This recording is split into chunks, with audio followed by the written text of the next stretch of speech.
Hi, I'm Fatma and I recently shifted to Jubail from Riyadh.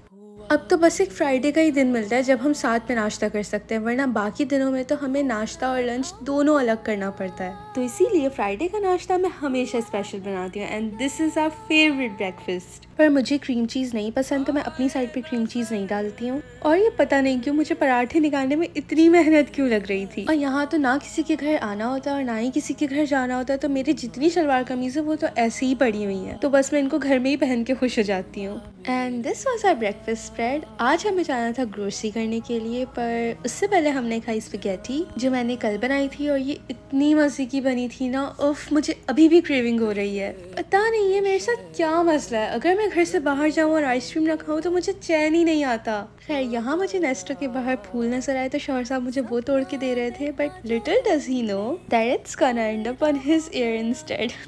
खैर इसके बाद हम गए नेस्टो, और मैं नेस्टो इतने टाइम के बाद आ रही थी ना, क्योंकि रियाद में जहाँ मैं रहती थी वहाँ से नेस्टो बहुत दूर था, तो इसलिए मैं नेस्टो जाती ही नहीं थी। और ग्रोसरी करने के बाद हम इतना थक गए थे कि हमने अपना खाना पैक करा लिया। और खाना खाते हुए मुझे याद आया कि ग्रोसरी सिर्फ करनी नहीं होती, उसको जगह पे भी रखना होता है। पाकिस्तान में तो हमें पता ही नहीं चलता था कि कब ग्रोसरी हो जाती थी और कब ग्रोसरी जगह पे भी चली जाती थी, क्योंकि सब कुछ मामा पापा ही कर लेते थे। पर अपने घर में सब कुछ खुद करना पड़ता है, तो मैंने जल्दी जल्दी से सारा सामान उसकी जगह पे रखा। And I just love the smell of इंशेंटा, लाइक इससे कुछ भी मॉइस्चराइज नहीं होता, पर मैं सिर्फ इसकी स्मेल की वजह से इसको ले लेती हूँ।